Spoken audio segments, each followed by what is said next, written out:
take it to the top. We got to keep it moving. We got to keep it high. We got to keep it moving. Make sure that we take it to the top. We got to keep it moving. We got to never stop. We got to keep it moving. Make sure that we take it to the top. Hey guys, I'm the Black Pearl and welcome to the second episode of My Future, My Career. And I am Zola. Now, My Future, My Career is proudly brought to you by Nedbank. Now, this Nedbank initiative is aimed at equipping you with tools to make informed choices when it comes to choosing your career. We'll take an in-depth look at different careers, what they entail, how you go about achieving those career goals, and we chat to industry experts in different career fields. Yes, now today we look at careers in the criminal justice system. Criminal justice makes me think of action-packed television series like CSI, Bones, and Law & Order. Yeah, it would, Zola. And if you only watch TV, that's all you know. But what about the criminal justice system in South Africa? What do you know about that? Well, I know. Well, let's have a look at today's awesome lineup. We got to keep it moving. We kick off with a special message from the man himself, Mike Brown, CEO of Nedbank. If you plan carefully, set goals for yourself, and then work hard to achieve these, you can be anything you want to be. Ever wanted to catch the bad guy? We chat to Lieutenant Colonel Duncan Scott, a brave man who's on the front line. Because we are there to deal with the situations in the country where classic policing is no longer effective. We dissect what exactly it takes to become the best detective and forensic scientist whilst chatting to Captains Akela Zwane and Colonel Burkhard Kloppers. It challenges you as to how can you detect the undetected information. All that and more on the show today. Do you have big dreams of pursuing your ideal career but don't have the financial means? Well, check out the bursary info in your booklet to find out the many ways in which you can get funds to study. Let's get straight into it. Check it out. Make sure that we take it to the top. Hello, my name is Mike Brown, and I'm the CEO or Chief Executive Officer of Nedbank. And I'm here today to talk to you about careers. Selecting a career for yourself can be a very confusing process. Now that you are in secondary school, you are expected to begin carving a path for your future. The difficulty is that at this point in your life, some of you might not have enough information or experience to make the right choice, and careers themselves are changing rapidly as technology evolves. I was fortunate enough to pursue a career I felt passionately about, but I was in a way lucky to start down the right path. Influenced more by what some friends were doing and what my parents thought than through any formal career guidance. After school, I completed a Bachelor of Commerce degree, followed by a diploma in accountancy, and finally qualified as a chartered accountant with Deloitte in the early 1990s. After 17 years in the banking industry, I have achieved a milestone in my career, to have the privilege of leading a proud organization that traces its history back to the 1830s. I say fortunate because I believe that I am the exception, not the rule. To help you become the exception and not the rule, we have launched the My Future, My Career initiative. Through a series of interviews with industry professionals and educational specialists, we hope to paint a clear picture of a wide range of careers available to you, so you don't just follow your friends like I did. To complement the series, we will also be providing each of you with a booklet containing national curriculum information, career information, places to study, and bursary information. These tools will assist you in making an informed choice that will point you in the right direction to match your skills, aptitudes, and passions to market opportunities and get you started on your selected path. Nedbank's slogan is "Make things happen." This applies not only to the bank, but to each of you in your own lives. So use the valuable information you will receive today to plan out your own future and make it happen. If you plan carefully, set goals for yourself, and then work hard to achieve these, you can be anything you want to be. Take every opportunity you have and don't be afraid to be ambitious. Who knows, you may even be the CEO of Nedbank one day, or maybe you have already set your goals even higher. Keep it moving, make sure that we take it to the top. Thanks, Mike. Now, we all know that crime is a big issue in South Africa. But what you might not know is that you can make a good career out of fighting crime. That's right, Pearl. Now you can earn money and help make our country be a safer place at the same time. Yes, so today we're going to have a look at careers in the criminal justice system, which includes a vast, diverse list of jobs. Now you have the South African Police Service. They investigate crimes, gather evidence, make arrests, and compile case dockets. Yes, then there's the National Prosecuting Authority. They use all the evidence gathered to take criminals to court on behalf of the state. Or you could work for the Department of Justice, who are responsible for the smooth running of our courts. You could also work for the Department of Correctional Services, who run our prisons, or the Department of Social Development, which provides help to victims of crime. So, as you can see, there's a lot of scope within the field of criminal justice. And today's special studio guest will tell you even more about this fascinating and rewarding career path. But right now, on the show, someone who will give us some good introduction to all your options. Captain Julia. Keep it moving, make sure that we take it to the top. Captain Julia Claassen has been serving the SAPS around South Africa since 1995. She has gone from commander of the court to an experienced communicator and has worked in community centers, detective branches, and on the techie squad. And she's right here. Welcome, Julia. Welcome, Captain.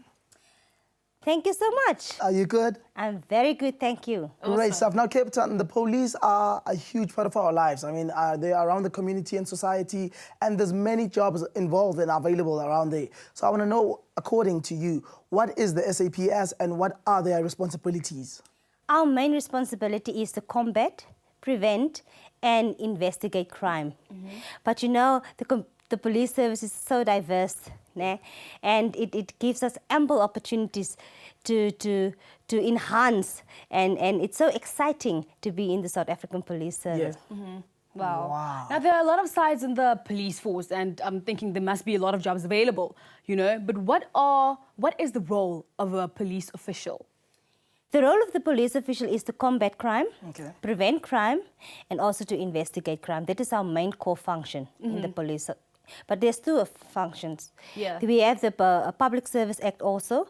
The Public Service Act personnel, we got our civilians.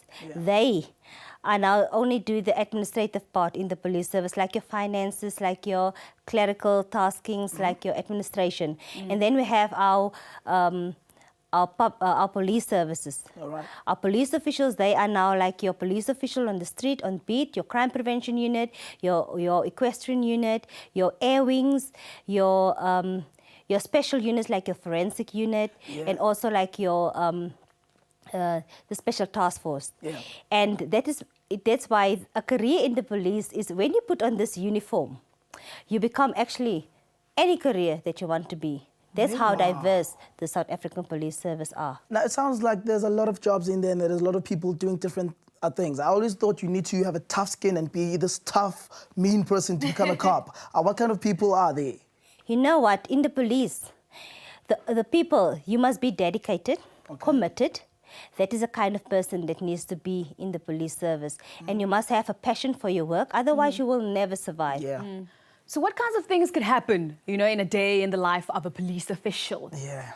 You know, the life of a police official is so unpredictable. You know, you can, for the one moment, you can be involved in a high chase, or you can just merely go and attend a normal domestic violence scene at a normal household. Because of the unpredictability of our job. Yeah. It makes it very interesting and exciting, and it makes the adrenaline pump, you know. If you are it offers a vast, you know, for different personalities. If you are like an adventurous person, you will highly join our special task force, who normally attend to high risk operations. And then if you are just a normal person who just want to be behind the scenes, you can join us for just be our financial official or just be our administrative clerk. And also you can be like me. Be a communicator, you know, be the voice for your organization and market the image of your organization effectively. Wow, we can hear there's a whole lot of different aspects, and I'm hearing adrenaline and adventure. But is it as exciting as how we see it in the movies? You know, it's very exciting, but also Yeah. it can be very emotional. So you must have a great personality, and also you must have a strong personality per se. Yeah. But also in the police service, we also have our employee health and wellness who look after our personnel when things become too emotional for us. Yeah. Wow. And what's your most memorable moment on the job? You know, there are so many. Where do I start? You know, like I said, it's unpredictable in the police service, and very exciting and interesting. But the most memorable part is when you see your members, how they grow, Yeah. you know, and how they, and the passion that they have for their job. And also, but the most memorable one for me was, you know, we were searching for a 3-month-old baby. And you know almost how frantic a mother can become there. Yeah. Where is my baby? And the most memorable moment for me was when the police, when we hand over her baby into her arms, her facial expression, you know, that appreciation, and that makes it so worthwhile and rewarding Yeah. at the end of the day. That's amazing, beautiful. Captain. Now, what are the minimum requirements of being a police officer? You know, you must have a senior certificate. All right. You must be over the age of 18 and younger than 30 years. You must have a valid driver's license. You must be prepared to undergo physical and medical examination. As also, you must be prepared that we check your background, you know, to see now there's no skeletons hidden in the closet. You also must be prepared that you must be very fluent in at least English or one other official language. Yeah. You also you must have no tattoos, no criminal record. Now, you spoke about the training. Yes, Because, what's that like? It's like being in the army. Like, Yeah. what happens there? You know, the training is semi-military. You know, there's 2 parts of the training. The first part is now the semi-military part where we have our practical training. That is very interesting, where you see now how to disassemble a firearm, how to use a firearm, how to shoot with a firearm, how to arrest a suspect, what to do on a crime scene, how to collect evidence on a crime scene. You know, it makes what to do on an accident scene, Yeah. and how to assist. You know, how to give medical treatment when it's needed. Because, like I said, when you put on this uniform, you can become whatever occupation there is. Yeah. With what is needed, what the service is needed by the community at that time and stage, you become that service when you are a police official. And it's so exciting. Then you have the theoretical part where you learn now the different laws and ethics that you need to enhance when you render your services effectively to the community. Yeah. And that makes it so exciting because, you know what, when you put on this uniform, Yeah. it's not about your race, nor your sex, nor what culture you are. You're just merely a serving member of the community. Oh, that's beautiful. Thank you, Ms. Thank Captain. you so much for those wise words. Thank you so much. Make sure that we take it to the top. With us now are both Captain Zakhele Zwane and Colonel Bukhet Kloppers. Yes, Captain Zakhele Zwane is currently the Provincial Coordinator for the Family Violence, Child Protection and Sexual Offences Unit. Now, in the past, he has been part of various units, including the Soweto Riot Unit, and has investigated numerous cases against women and children. With Captain Zwane, we have Colonel Bukhet Kloppers. Now, he has been involved in the ballistic section of forensic science since 1986. And if you're the type that goes ballistic at the thought of science experiments, well, his job could be just for you. So true. Colonel and Captain, welcome. Thank you. How's it? You good? Yeah, we're fine. Thank you. Nice. Now, Captain, when I think of a detective and a captain, I'm thinking, oh, those Sherlock Holmes movies with the coats and the hats and they're searching for clues. Is that how it is? Yes, it is like that, except for the coat. dress code. The good on the hat. Yeah. But that's what the detectives do, You search for searching clues. Yeah, but what clues do you look for? Clues that will speak to you and tell you who are you looking for, what crime has been committed at that crime scene, and eventually those clues will be taken and presented before court. Yeah. Okay. Now, Colonel, we often hear the word forensic on TV and radio. What does it really mean? What is forensic?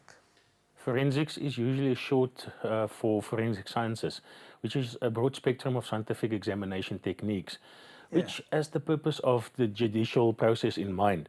We usually use these forensic science techniques to come to factual findings, examining exhibits. And these exhibits are then used by courts and the judicial process in some form or another to come to a factual basis in this judicial process. So forensic will be like an evidence or a clue. Yeah, we firstly get the evidence from the detectives as they gather it and the LCRCs on the crime scenes. It gets forwarded to us, and the various sections then involved would analyze these exhibits and, for instance, we'll see if the substance that was collected is prohibited under the South African law. Yeah. Okay. Now, Captain Zwane, we know that a detective doesn't only collect clues, right? So what other responsibilities do detectives have? Yes, we don't only collect clues. Yeah. We also assist in crime prevention at some stages, and we do court preparations. We also go and present evidence in court and assist the prosecutors in prosecuting. Yeah. Okay. Now, Colonel, forensic sounds very scientific and specialized. Are there other different aspects of it? Can you go broad with it? Yeah, the forensic science is basically divided into 6 main functions. Okay. The first one will be ballistics, where we mainly concentrate on firearms, tool marks, and anything related to firearms and tool mark sciences. Then we go to the scientific analysis group, which works very closely to chemistry. Where chemistry concentrates more on fire or arson, drugs, and toxicology. The drugs go to clan labs and the drugs that are found on crime scenes or in the possession of suspects. Scientific analysis do the rest of the scientific and chemistry analysis. We talk about soil, paint, fibers, trace materials, and then precious metals. Then we can go to biology. Biology does all the DNA analysis to say that that blood that was found on the crime scene is the blood of a specific person. There's forensic anthropology, where they will go and dig up bodies or dig up the skeletons that are buried in the veld or the skeletons that are picked up in the veld. Yeah. Then there's forensic entomology. They will look at insects. Insects will tell them the age of the body, for instance, at the scene. The various types of flies or various types of beetles that are then found on the body that then, for instance, predate on that body. Yeah. Really? Yes. They can tell their age. Yes, because the development of the insects tells a big story in age. Oh, And then another part that we do is facial reconstructions. We would get the skull, and for instance, if you see the medical detectives on the various television programs, they put the clay or the various programs that they can use to digitally enhance the skull to show you how that skull was then looking in a human form. So those are basically those. Then we go to question documents, which looks at falsified writing in any form. For instance, falsified typings, people that type threatening letters, where does that typing come from? False ID documents, false driver's licenses, false passports, and then falsified money, counterfeit money. So they look at everything that is going to do with documents. And then the explosive section. Anything that goes bang in the night are then examined by them. Yeah. The bombs that go off, the threats of bombs, the physical dismantling and making safe of the bombs, the control of the bomb laws in South Africa. Yeah. They do involve themselves in anything regarding explosives. Yeah. And how do you think it is, eh? Yeah. How do you think you're contributing to the fight against crime in South Africa? Our main purpose comes in when we examine the exhibits and we contribute to the investigation process through the detectives, where we will then examine these exhibits. These exhibits will then give us a few facts. These facts can be linked other than to say that this evidence that we collected is then either part of that crime scene or part of the perpetrator or the suspect on the crime scene. Yeah.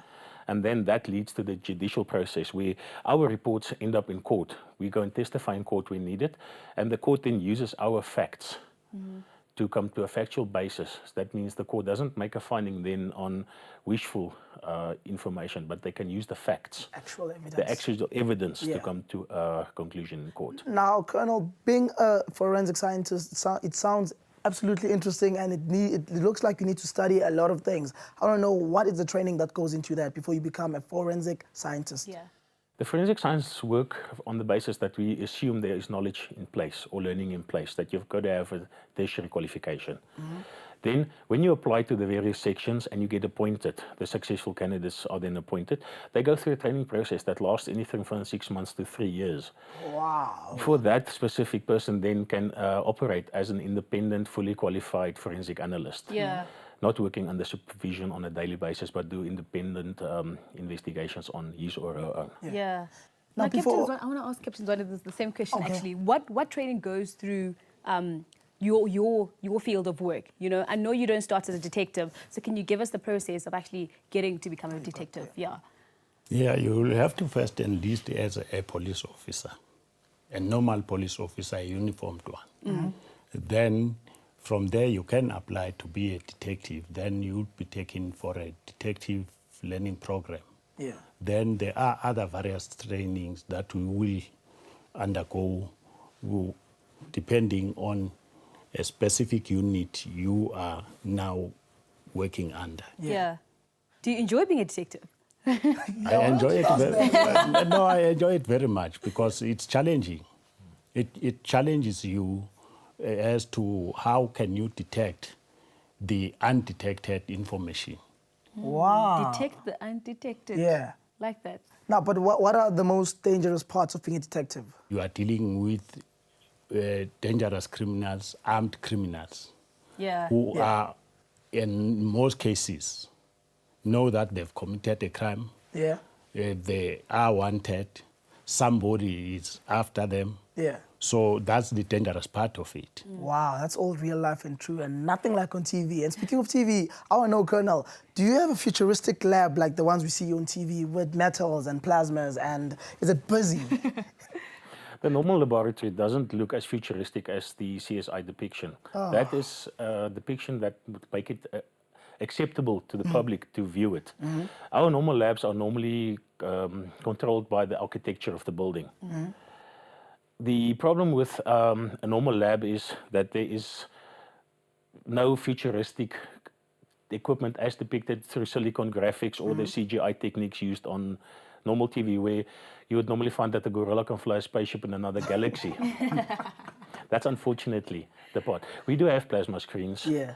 We do have all the equipment Yeah. that is depicted in the CSI programs. We use them just for different examination techniques. It's not the master of all, as they all do. We do not involve ourselves with the detective work. We involve ourselves only with what is happening in the laboratory. Yeah. We do go to crime scenes.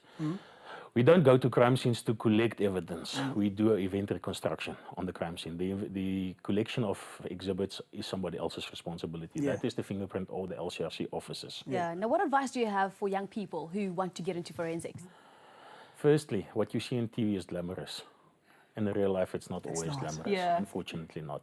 You physically work with bodies. You physically work sometimes in blood in very difficult circumstances. You've got to do your subject choices very, very carefully. Because your subject choices at school and then in your tertiary studies are extremely important. Yeah. Yes. The main problem in South Africa is that forensic qualifications do not exist. There are some universities or tertiary institutions that are busy developing the educational requirements that we need To become a forensic to scientist. become a specifically forensic scientist. What we now ask the students to do is, for instance, study forensic biochemistry or physics Yeah. or criminology or being a law student. Some of these qualifications are applicable in the various sections. And then when they have qualified and the posts are advertised, they can then apply according to the stipulations of the advert. And then if they're lucky, they become one. You. No, not me. Thank you. But one of us. Yeah. And Mr. Zwane, what advice do you have for people wanting to be detectives? detective. Yeah. First and foremost, like right now, they must stay away from crime. Because for them to become police officers, they don't have to have criminal records. That is the first requirement. Yeah. They mustn't have criminal records. And for you to become a detective, you must be passionate about it. You must be innovative. You must be creative. Yes. So all those combined, they make you a detective. Thank you so much, Captain Zwane, and thank you so much, Colonel Kloppers. You guys have been great. Keep it moving. We got to keep it moving. Okay, now let's see if you can crack this. Is the following statement true or false? In order for you to become a forensic analyst, you need to study science at university. The answer coming up after this. After the break, a lieutenant, a captain, an officer, and a fairy godmother. All of that right here on My Future, My Career, brought to you by Nedbank. You don't want to miss it. We take it to the top. It's happened 600 times in the last century alone. When spiraling winds gather up water masses, it's a strange storm that follows.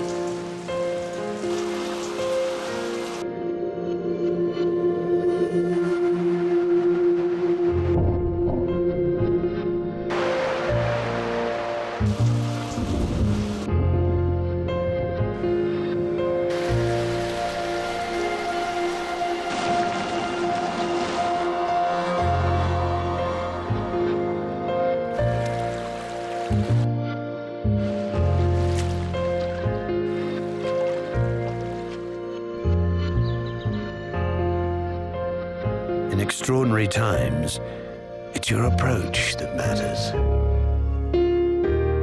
Nedbank Capital.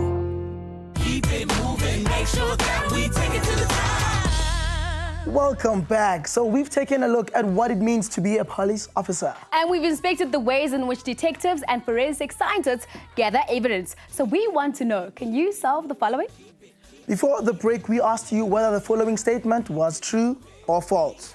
In order for you to become a forensic analyst, you need to study science at university. And the answer is true. To follow this path, you need to do a Bachelor of Science or an equivalent qualification, and you can major in one of the following subjects: biochemistry, microbiology, zoology, physiology, or what? Genetics. Whoa, so maybe science ain't your thing. But what about people? Does your wit wow your friends and get you out of sticky situations? Then you may be interested in what the next guest has to say. Make sure that we take it to the top. Lieutenant Colonel Duncan Scott is attached to the Special Task Force in Pretoria. Now he finds himself in the midst of high-risk situations, terror threats, and is a cunning hostage negotiator. Let's find out from him exactly what it means to have nerves of steel. I actually want to know. Wow. Lieutenant Colonel, welcome. Thank you. Cool. Now you're part of the Special Task Force. What is it that makes you special? Well, I think it's the unit that we need to speak about. You know, it's a bunch of individuals that I think have a unique set of skills, and we have a unique set of equipment that actually complements those skills, because we are there to deal with the situations in the country where classic policing is no longer effective. Yeah. Dealing with hostage situations, as you mentioned, counter-terrorism, and this all deals with the big things in the criminal world. Yeah. Aircraft hijackings, we look at ship sieges, the sieging of embassy buildings, the larger things where the classic policing would not be normally effective. Yeah. Now, you just mentioned it right now, and I want to know, you do handle high-risk situations like your hostage situations and your airplane hijackings and terror threats. How do you do it? Because it sounds dangerous. I'm sure it is dangerous. How do you do it? Yeah, I think it all starts off where we actually select our members. You know, that these people have to prove themselves in a selection process before they even begin to start our training. All right. And there are psychological assessments. We test their IQ, we test the personality profiles. We don't want cowboys. We also don't want people who are too timid either. We need a very well-balanced individual. And obviously somebody that's got a above average IQ or intelligence, because there's a lot of studying and there's a lot of outwitting of your enemy that takes place eventually. Yeah. Now, once the psychological profile is there, and that's what we found and looking for in the individual, we need to move to the physical side of the selection process, but that still incorporates a certain mental strength. Yeah. And we've got a process that's called Frostbite. It's about 90 hours without sleep, without food. We put them through a lot of duress, discomfort, teamwork. The masks come off after you've been tired for so long. And our psychologists, which are monitoring these members all the time as well, can then actually see the true person. And of course... so you want the real deal. You want you, right there. So I like that. They don't want to ramble. So no, wow, you're going to save the world. No Rambos, no Rambos. But what are some of the most exciting cases you've worked on? Look, every case is different. You've got, I mean, we go from the bush. There are times we've laid for weeks in the bush, parachuted into extreme areas of South Africa to do reconnaissance on certain groups that shouldn't be doing what they're doing. I can't elaborate too much, obviously, on a lot of things. But of course, then we've got the urban side, which is your hostage rescue and the cash in transit heists that we see going on around the country. Yeah. These two. I can't talk too much about what we do because there's a lot of technique and tactic involved. But do you need training? Well, look, our training process is about 15 months long. 15 months, that's 1 year, 3 months. 3 months, yeah. Wow. They start in January. After they finish the selection process, they'll start in January just with a basic medical course. We'll do an 8 weeks weapons training with them. That's the 5 weapons they will utilize in their career. Where they hone those weapons, to the proficiency is almost to perfection. We take them into a basic rural phase of 7 weeks thereafter, where they learn everything about the bush, battlecraft, bushcraft, etc. Thereafter, we take them into urban operations. This is the level that your normal SWAT units would go to, where we do the execution of high-risk warrants of arrest, where dangerous criminals need to be arrested in their homes, etc. Once the detectives have tracked them down. After that, they go to parachuting, basic parachuting, onto hostage rescue, which is a 6-week course on its own, where we now specifically deal in what we call tubular assaults. That's your aircraft, your buses, your trains, and then your large buildings, which are your embassies, your hotels, wherever there could be a school, like the Beslan school in Russia, etc. And that takes a year just to train them in that. We do give him December off. He needs to go home and spend Christmas at home. But he returns in January. At this stage, it's a 7-week waterborne course. Out at sea, learning to scale up the sides of ships, climb up the oil platform, Mossgas, deal with boats that they'll use, they will swim in by water, etc. Once he's done that, we move on to his explosives training. We don't do bomb disposal anymore, we used to, but now we concentrate on how to utilize explosives to rapidly gain entry through doors, windows and walls. So you would not know where we're coming from. It sounds hectic and definitely you have to be physically fit. But what do you do then to relax after all that, Lieutenant? Look, I think there's 2 things. I think eventually family life plays a great role, coming home to a good, stable family. I think our faith, you'll find that our guys are inherently naughty by nature. They need to be, because that's the outwitting part that we would look at. They can't be criminally naughty, obviously, but they have got a very, very big respect for God. And every day we will start our day with prayer and Bible reading. So it's an important part of our life. And strangely enough as well, it's our exercising, it's our maintaining of our fitness. A healthy body starts generating a healthy mind. And it helps you to relieve that stress as well. Absolutely love it. Now, what advice do you have for the young people who want to do what you do for a living? Look, I think it must be a passion. From when I was a young little boy, it was a passion. It wasn't a passion to be the bad guy, it was a passion to be the good guy. And this is a calling. The salaries are not great, but I would not do anything else. I would rather be significant than be successful. And you need to realize that coming into this, you need a great sense of adventure. You need a great sense of humor working with the guys I work with. If we're ever pranking each other and ragging each other, then you know that we're in a healthy situation. But when it's necessary, we change and we become the asset that the state expects us to be. So, but for young people that would like to look at this, it's obviously at this stage they need to become a functional police person first. And thereafter, once they've got 2 years of experience in the police, they can actually apply to us and go through the processes I've explained to you now. Lieutenant Colonel Scott, thank you so much, sir. That was amazing. Wow, guys. Now, if you're still not sure what's for you, then consider this from the fairy godmother. Make sure that we take it to the top. My name is Donna McCallum, and I am a fantastically fabulous and magical fairy godmother. In each of these episodes, I will be covering one of the 10 tips in more detail. And just so that you don't miss out, here are the 10 tips. Tip number 1, be authentic. Tip 2, play to your strengths. Tip 3, have fun. Do what you love and love what you do. Tip 4, it's your choice. Tip 5, learn to learn. Tip number 6 is dream big. Tip number 7, take action. Tip number 8, overcome your fears. Tip 9, build support around you. And tip 10, gratitude. Today we're looking at the second tip, playing to your strengths. What do you think this means? What it means is find out what you're good at and do what you're good at. How many of you have had this experience? You come home from school with your report and guess what?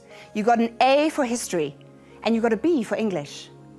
But you also got a D for biology and an E for accountancy. What do your parents say? They probably say that you need to work more on your biology and accountancy, right? They may even send you to extra lessons. While it's important for you to work hard and do well in all of your subjects in school, playing to your strengths is about finding out what subjects you're good at, the subjects that you're passionate about, and they're the ones that you enjoy the most. So if biology and accounting are not your thing, and clearly you're great at English and history, then concentrate on the careers where English and history are important. Don't go and do the accounting degree, even if your father wants you to do it. Go and do the English and history degree. Tiger Woods started playing golf when he was 4 years old, and his parents didn't say to him when he was 12, "Wow, Tiger, you're so good at golf, you're such a good sportsman, maybe you should also try basketball." No, he was so good at golf, so he focused on the golf, and now he's the best golfer in the world. Some of you may already know what you're good at, and some of you are still discovering what you're good at, and that's what your teens and your 20s is all about. But I'm now going to give you a quick exercise about how to reveal your strengths. The trick is that you will find your strengths in the things that you love to do, the things that you're passionate about. You know you have those times when you're doing something and time just seems to disappear. Do you know what I mean? When you do these things, your soul lights up. So on a sheet of paper, I'd like you to write down this heading. The heading is, "My soul lights up when I." Now spend 10 minutes writing down all the things that you can think of that make your soul light up. And in this list are your strengths. Make sure that we take it to the top. With us now is Captain Rian Optof. He is the Provincial Coordinator for Mounted Services and has served the SAPS in various departments since before most of us were born. Now, if you love horses or feel you're a modern-day cowboy, then his job may be just your type of thing. Now, next to Captain Optof is Warrant Officer Arman Kotze. He has been with the SAPS since 1988 and currently works as an explosive dog handler in the K9 department. Together, him and his four-legged friends sniff out the baddies. Yes, they do. Welcome. How's it? Thank you. Thank you very much. Now, starting with you, Mr. Optof. You work with everything equestrian. I want to know, are you a modern-day cowboy? You can look at it that way. Just we are more friendly. If you look at the cowboys, we're not like that. Yeah. We also serve the whole of the community. We do visible policing. We do rural patrols. We do urban patrols. We work at major events. Yeah. We also do social crime prevention. Yeah. Yeah. Now, what kind of situations would an equestrian officer deal with? Right. Say, for instance, you've got a high crime problem in a place like Sandton, then you will bring in the mounted police because you can saturate them. If they drop us off with our horses, we cannot walk from there to go to Joburg Central or do anything like that. We are saturated in a specific area, and it brings down the crime definitely, especially burglaries and robbery, things like that. And most people are scared of horses. I know I am. So I want to know, is it hard working with the horse, especially during crowds? The thing is, you have to train them for that. We have got courses that we go through, and we also have at our units, we do utility training with our horses. We simulate certain situations, like noise, you know the vuvuzela? Yeah. The first time my horse heard the vuvuzela, he ran from Pretoria Civic Centre to the college. Wow. And also big flags. We had at the World Cup, we had flags that were 3 meters wide and about 10 meters long. So if a horse is not used to that, anything that moves, they think it's alive. Yeah. So you have to work with them in that way. Sure. Such an interesting Yeah. fact. Now, officer, as a dog handler, you must love dogs. You know, what relationship do you have with your beautiful dog? You know that we spend most of our time during the day we spend with our dogs. You actually spend more time with your dog than with your family. So there's a very strong bond between you and your dog. Now, this dog, Sheena, is employed, you know, like the other dogs you work with. So what kind of jobs do they do? Sheena specifically been trained in detection of bombs and the explosive devices. Yeah. That's what she can find. Now, what other kind of jobs are the dogs used for? We train them for patrol dog purposes, explosives, narcotics, search and rescue, biological, fire investigation. There's a currency dog looking for money. What? That's a rather interesting one. Hides and carcasses. And tracker dogs. That's basically what they use him for. Now, you said Sheena can sniff some explosive. Yes, that's... Well, guys, let's take a look at this amazing demo. Make sure that we take it to the top. In this container I have some plastic explosives. I'm going to place it on a vehicle and then I'm going to ask Sheena to try and find it for us.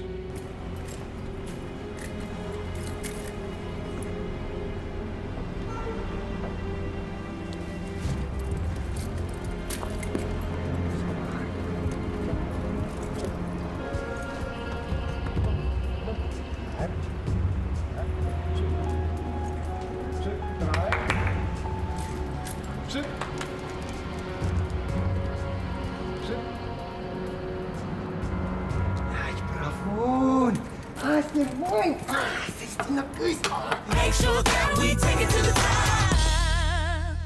Wow, that was incredible. Like, she knew where the thing was.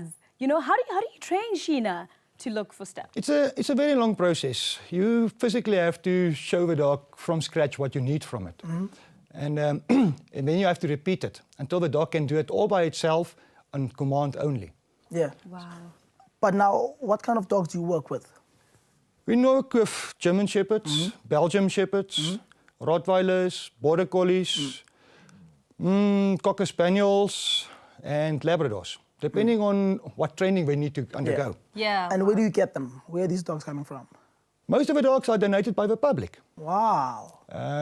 We do breed ourselves, and if we still don't have enough, we even buy and import dogs. Yeah, wow. Now, Rian, how can one become part of the equestrian unit? To become part, you first have to do basic training in the police. And then after 2 years, you can apply to become a member of the mounted unit. Yeah. We will then also undergo a test. We have a physical test. We have a day where we have initiation towards the horses, where we show you what you will be exploited to. Because if you look at it, you are going to work with dust. It's a hard work. Yeah. But if you love animals and you've got a passion for horses, then it's a pleasure. It's like your work is not a work for you. It's really the opportunity to do what you want to do. So did you start out working with horses before, or did you... Did you meet the horses when you started working for the unit? Okay, with me, I grew up with horses, and then when I was in my basic training, before you all were born, then you still had a 6-month training back then. We have a 7-week training now. Yeah. And then after that, I was at the various departments where I worked, and then I came back into the environment. Yeah. But it's like riding a bicycle. If you can ride a horse once, you can do it.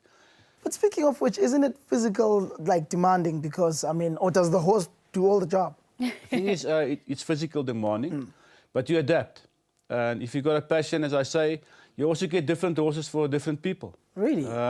You can say if you're a strong person, you can have a stronger horse, or if you are a calm person, we look for a specific horse for you. Yeah. And then you will adapt to that animal. And communicate with it. And communication is very important.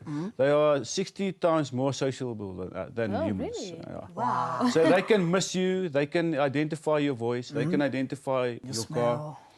We also always think dogs are social, but they are much more. They're just bigger, and I cannot bring them into the studio. Wow. Now, Officer Arman, what qualities does one need to become a dog handler? You need to be disciplined. You need to be neat. You need to have perseverance. And you really need to love dogs as such. Yeah, it not be scared of them like it needs to be a passion, or else you will never survive in the environment. Yeah. But how does one become a dog handler? Basically, the same principles apply that Captain Optov explained to you now. You need to be in the police for at least 2 years before you can apply. upon receiving your application, you will undergo an interview and a fitness test. Yeah. Because working with these dogs are extremely physical as well. And you need to be extremely fit to complete the course. Now, what kind of advice would you give to people who want to be dog handlers watching right now? If you really want to become a dog handler, you have no physical problems, and you've got nice, good eye-hand coordination, then you're more than welcome to apply. It. Now, Mr. Opdorf, your advice to people who want to do what you're doing? Okay, if you really want to get into this line, it will be good if you go for lessons in riding and also get used to go to riding schools and prepare yourself in that way. For if you come in, you've got an edge. Yeah. Oh, wow. Thank you very much for this. Ayan, Arman, All Sheena, exciting. thank you. Thank you very much.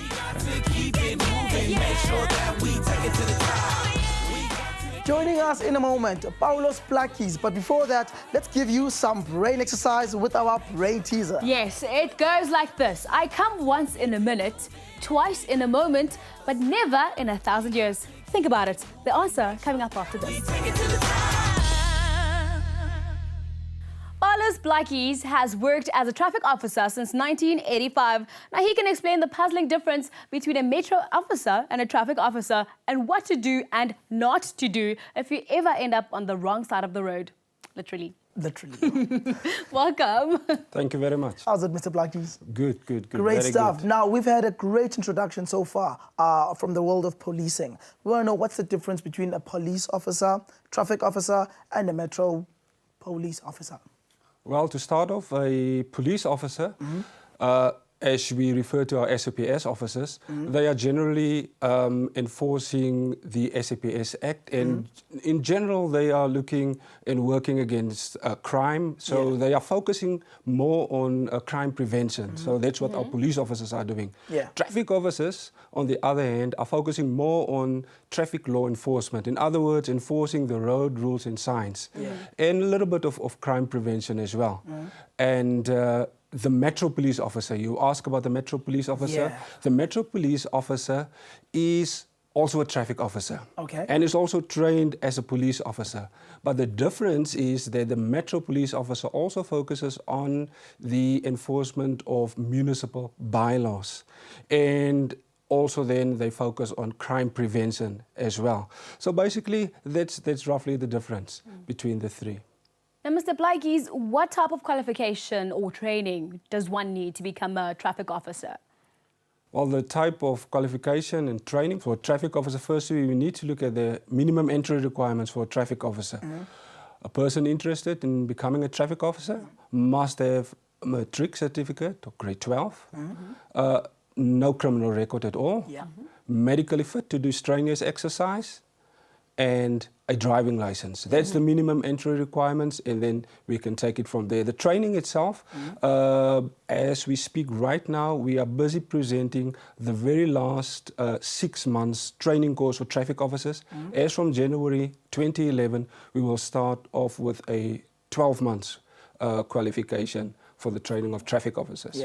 That's right. So that's the entry requirements and the training that they need. That's traffic officer. So what requirements would I need to become a Metro Police Officer? Good. As I said previously, the Metro Police Officer is also a traffic officer. So firstly, before you can become a Metro Police Officer, you need to be trained and qualified as a traffic officer. Thereafter, the Metro Police Officers do exactly the same training as our SAPS officers are doing. And so that would mean an additional 12 months training. They break it up, 6 months theoretical training, this is now after the traffic officers training, and then 6 months field training as well. So after being qualified as a traffic officer, you do the 12 months training as a police officer at the Metro Police Academies, and it's then that you can qualify as a Metro Police Officer. Okay, now we see Metro Police officers and traffic officers everywhere, you know. Can you tell us about a typical day in your life? Well, for a traffic officer, it can be, a traffic officer can start any time of the day. You know, traffic officers, Metro Police officers, they're working 24 hours. Oh. Yes. So, let's take a morning shift. So they can start various shifts. A morning shift typically would be the officer would go out, be assigned to areas where we would expect a lot of traffic flow in the mornings, a lot of traffic congestion. So you'd need to attend to those, see how he can assist the public and assist with the free flow of traffic.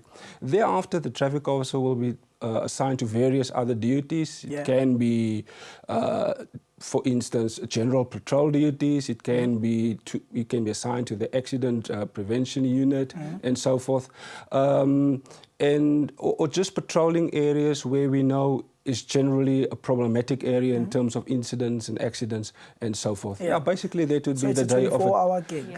24 hours. All right, 24 now hours. clearly you have some high-tech machines up in here. How do you use them? Where do they go? Well, they've got various types of equipment. Some of them mobile equipment, some would be with the officer in the car, others would be affixed at robot intersections and so forth. But we would have something like a pro laser speed camera. We all love. Yes, and which will not be good to you as well if you are not obeying the speed limit. So with the pro laser camera and other similar type of speed equipment, we are doing speed law enforcement. We've got the Dragger alcohol tester, where we would do alcohol law enforcement and test the alcohol levels of our drivers on our road, and various other equipments that the officer would carry in his car, like cones, traffic cones. He would use his reflective jacket to be visible when he's outside his vehicle and so forth. But now, why are they so important? Traffic officers. Yes. Well, you are a road user, whether you're a pedestrian, whether you're a motorcyclist, a driver on the road. So all of us, in some or other way, are using the road. Now, this is where the traffic officer comes in. He must ensure that all road users use the road in a responsible manner, obey all the road rules and signs to make sure that everyone that's using the road are actually safe.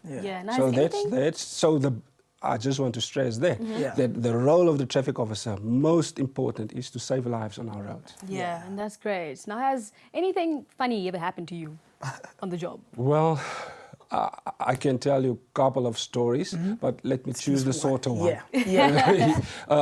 It happened to the father of one of my fellow colleagues. He was also a traffic officer.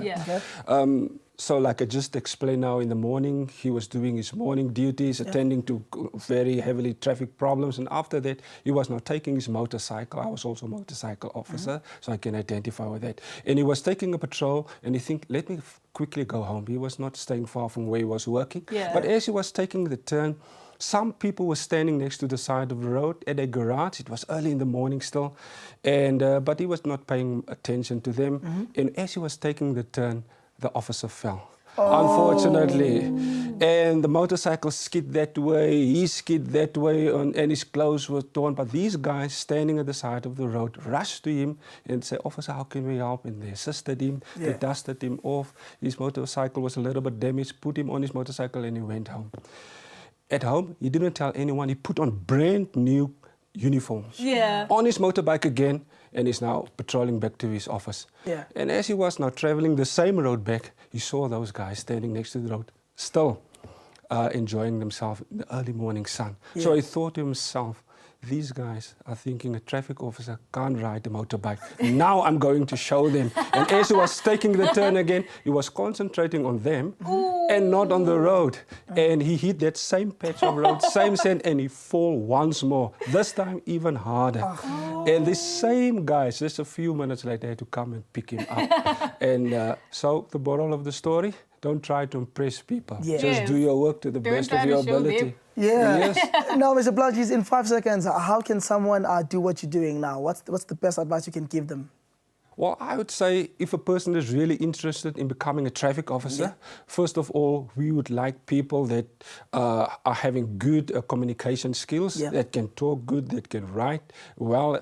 And such a person can just be on the lookout into the newspapers to see for adverts, because our municipal traffic departments, the provincial traffic departments, Metro Police, they normally advertise in the newspapers. So once you met all these requirements that I just explained, you are welcome to apply, and you will then be duly considered. And you must be able to ride the bike. But we've got a brain teaser for you. Yes. Now, before the ad break, we wanted to know.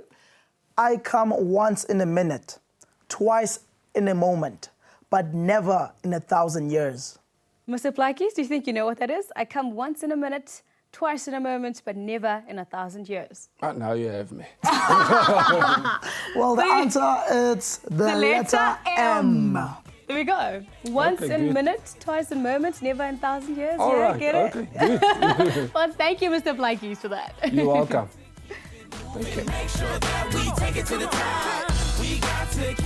After the break, we get on the right side of the law with an advocate and a senior magistrate. See you after this.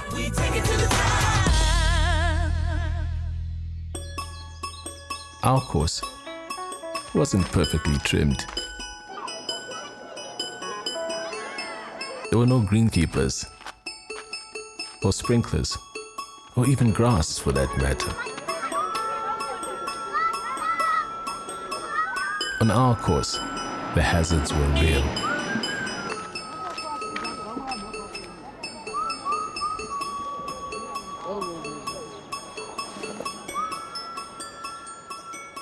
Some might say it wasn't a course at all. But when you've played where we have, you know the true value of those who can make things happen.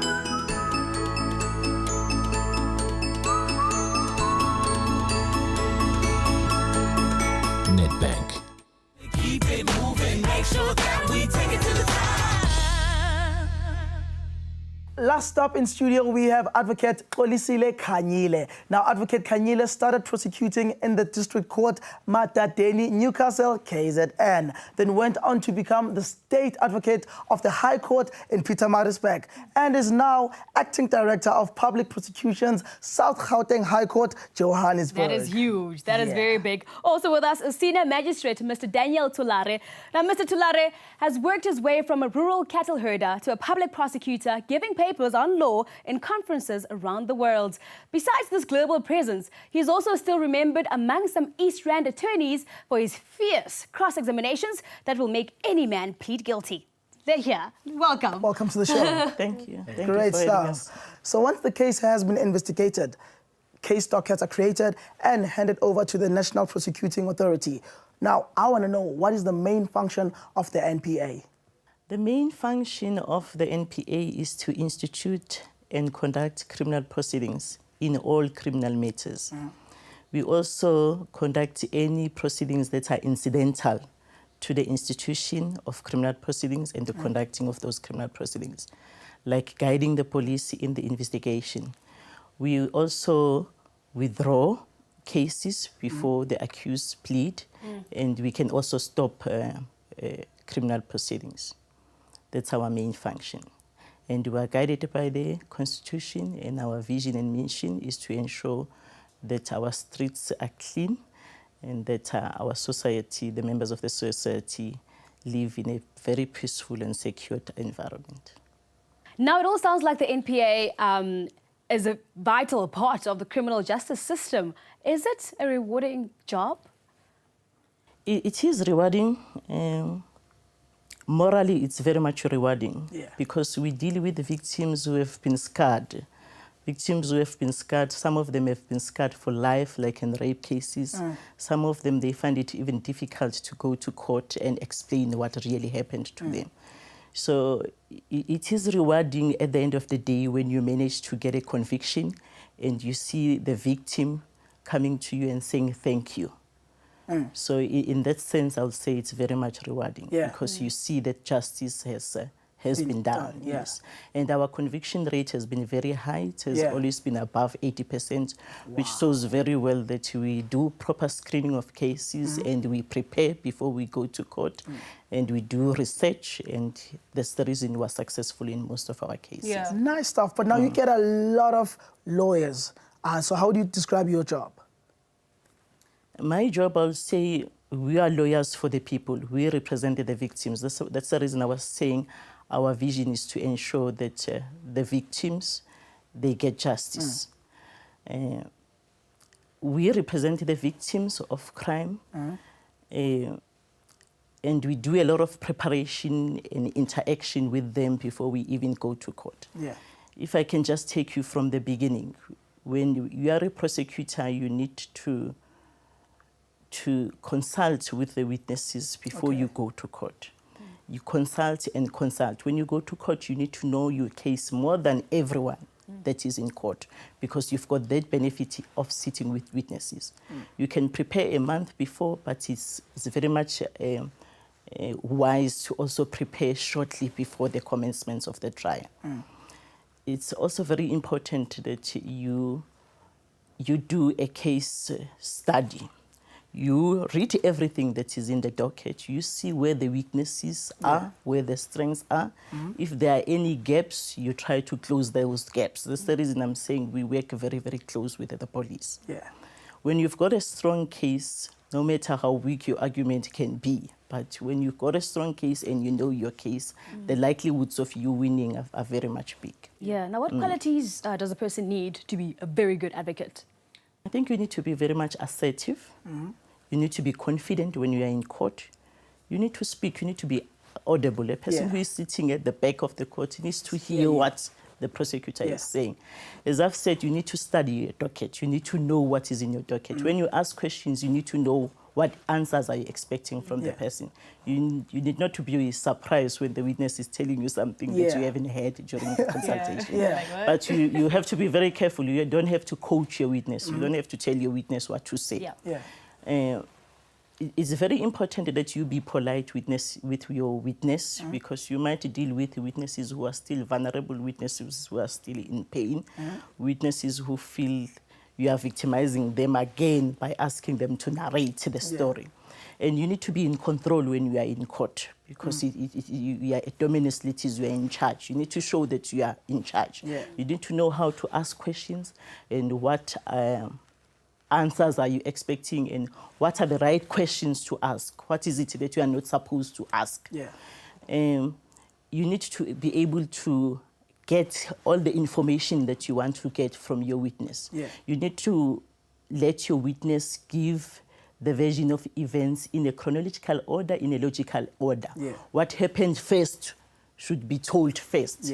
You shouldn't just let your witness just jump around between the events. Now, before you get to dealing with your weaknesses and to courts, obviously we need a training. What sort of training do you need? As a prosecutor? You need to first go to varsity and get a law degree. And we also have internal training. We've got tutors that are training aspirant prosecutors. Even when we have been admitted as an advocate or when you are already a prosecutor, after you have taken an oath, you'll find tutors or people who are going to train you whilst you are doing the job. It's very important that you also become self-taught, that you read a lot, you know the latest developments in the law, because the law changes all the time. What other jobs are there within the NPA? Is it just lawyers? It's mainly lawyers, but we also do have support services. We've got corporate services, but mainly it's lawyers. But we do have admin support. Now, in order for the NPA to function, they need to have courts, obviously. So what are the functions of the Department of Justice and the NPA? Are they working hand in hand? Yes, we work hand in hand, and we are part of the Department of Justice. We're accountable to the Department of Justice when it comes to budget, when it comes to delegation policies.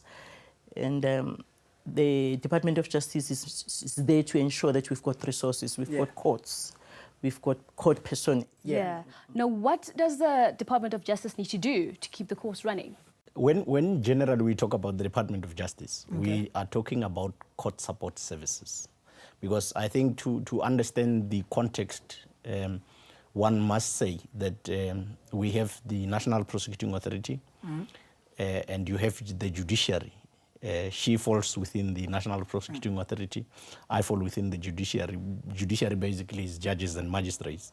The National Prosecuting Authority is where the prosecutors reside.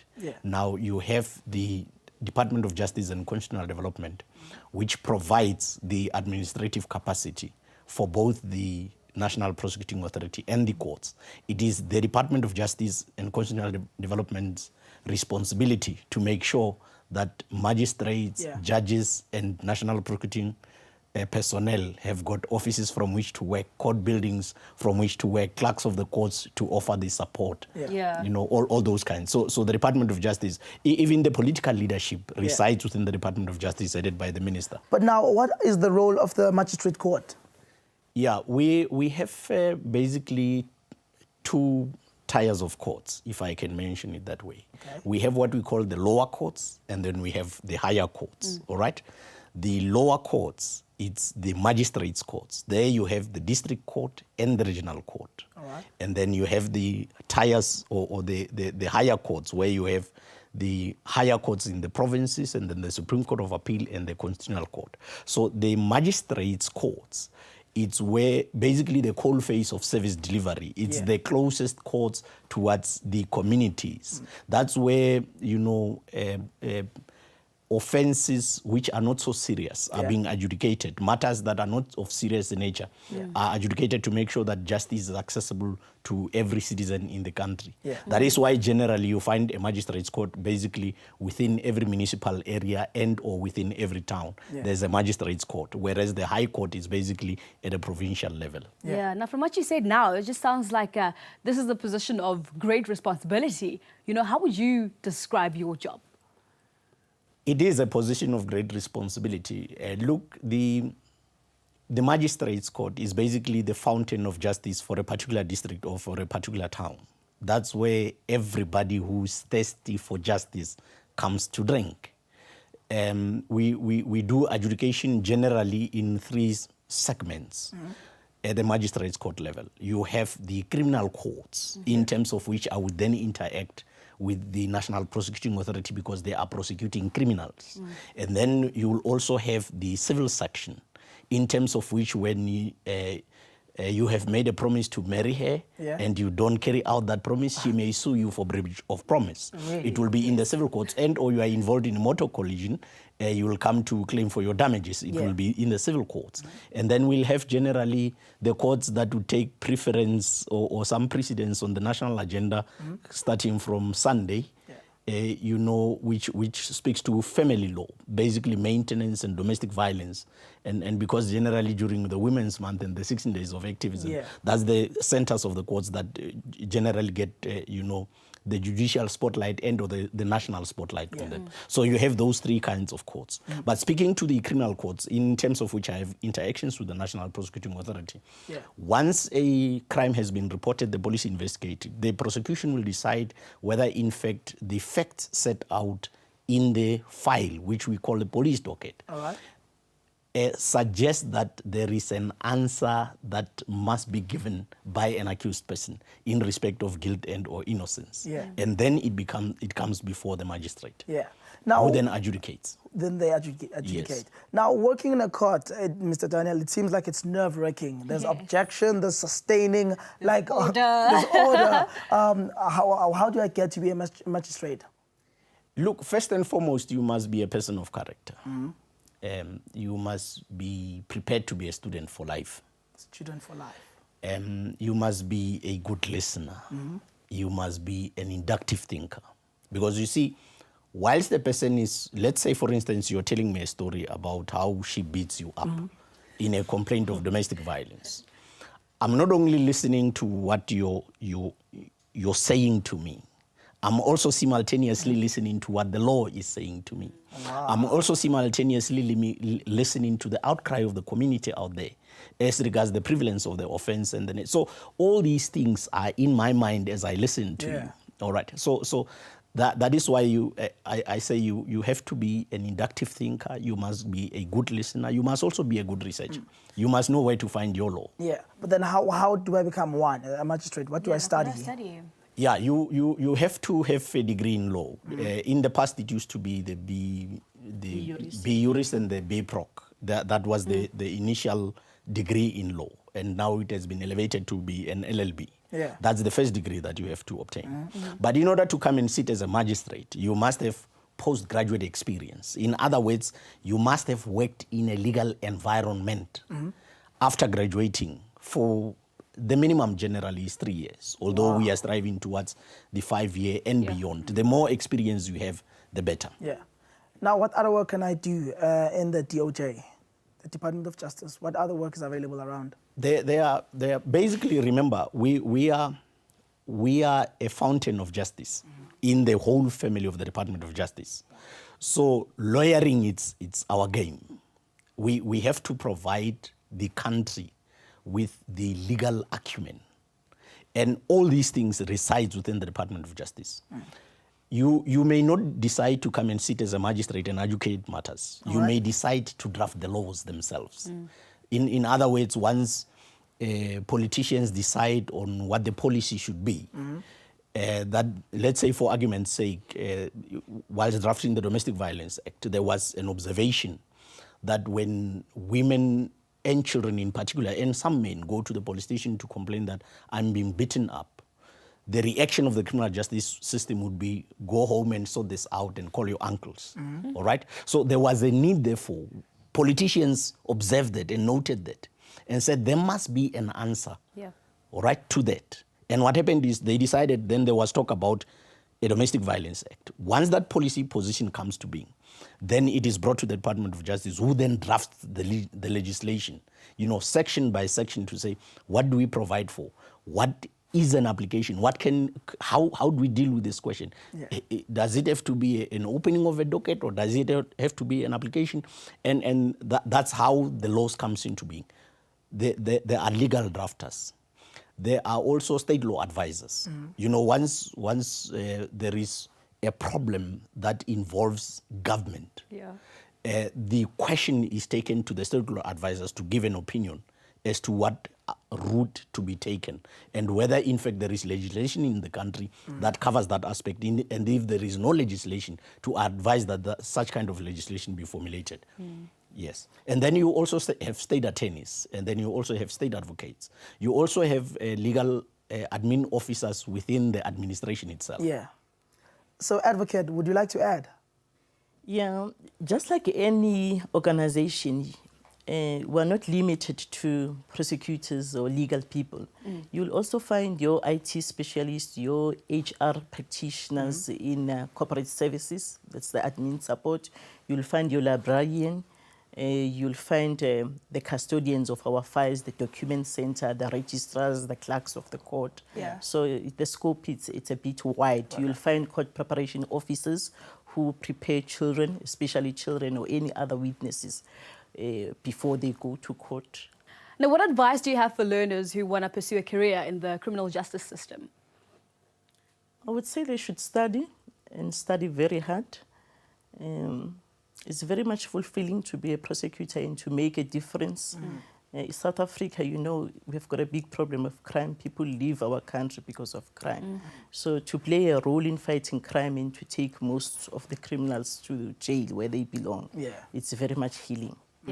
So it's just a question of studying very, very hard, and to also know that prosecutors are not there to just ensure that we prosecute everyone at all costs. Our main function is to ensure that we assist the judiciary, the magistrates and the judges in their search for the truth. And Mr. Tulare? Yeah, I think for me it would be first, take care of yourself. That's very important, because if for instance you involve yourself in crime and you end up with a criminal record, even if you qualify, you will not be able to enter the profession. So it's very important that you take care of yourself. By the time you're ripe to enter the profession, you don't have any blemishes. You are a fit and proper person to take responsibility for issues of people. And the other thing I think of most important is people must read, and you must learn to engage. Because in courts and in the legal profession, it's all about the power of persuasion. So unless you can articulate yourself, unless you can come across and put your point across, you're going to find it very difficult to survive in the legal fraternity. So those are the two main important things. But over and above that, be a gentleman. Be a gentleman. And a gentlewoman. And a gentlewoman. Advocate, magistrate, thank you guys so much for the wise words. All the best. Thank you. And finally, to complete our podcast, we're joined by Thabile Adams, who's here from the University of Johannesburg Psychological Services and Career Development Department. Now, Thabile will run through some tools on how to choose the right career. Now, this week, Tabile will be dealing with the world of work and how the work environment impacts on the choices you make for your career. So here's Tabile. What is the world of work? The world of work is a world that's also known as the marketplace. It's a world in which we get to match who we are, interests, abilities, values, personality with what we do. It's a world in which we spend most of our productive hours in our lives. It's a world in which we enter from the age of 16, 18 until the age of 65. What is a job? A job is a piece of work, either mental or physical, that is done as part of one's occupation for an agreed price. It is a post of employment and can be full-time, part-time position, or a contract. What is a career? A career is a person's progression or general course of action through life or through a phase of life, as in some profession or undertaking.